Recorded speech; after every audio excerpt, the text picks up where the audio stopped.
Subscribe LTV আর click করুন bell আইকনে।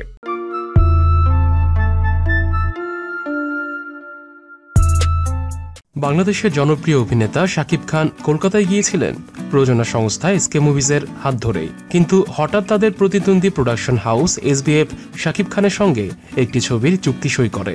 ছবিটি ছিল নাকাব। এ ছবির জন্য অভিনেতা পারিশ্রমিক পান প্রায় 1 কোটি টাকা। যদিও সে ছবি নিয়ে অভিনেতা ও প্রযোজনা সংস্থার মধ্যে বিস্তর ঝামেলা হয় এবং ছবিও ফ্লপ করে। এরপর শাকিব আবার তার পুরনো ঠিকানা এসকেতেই ফিরতে চেয়েছিলেন, তবে সেখানেও তাকে 1 কোটি টাকা পারিশ্রমিক দিতে হবে বলে দাবি করেন। সংস্থাটি পত্র পাঠে সে দাবি নাকচ করে। ফলে যা দাঁড়িয়েছে তাতে শাকিবের এদেশে বোধহয় দুকুলি গেল। খবর আনন্দবাজার পত্রিকার। তবে এ নিয়ে এখনই কোনো কথা বলতে চাননি শাকিব খান। তিনি এখন বাংলাদেশি সিনেমা নিয়ে ব্যস্ত আছেন। বর্তমানে একটু প্রেম দরকার ছবির শুটিং করছেন তিনি। ছবিতে তার নায়িকা শবনম বুবলি। এছাড়া তিনি সম্প্রতি শাহেনশা ছবির শুটিং শেষ করেছেন। এর বাইরে বীর নামের আরেকটি ছবির কাজ শুরু করতে যাচ্ছেন কিং খান। এই ছবিটি পরিচালনা করবেন গুণী নির্মাতা কাজী হায়াত। ভিডিওটি ভালো লেগে থাকলে লাইক, কমেন্ট ও সাবস্ক্রাইব করতে ভুলবেন না।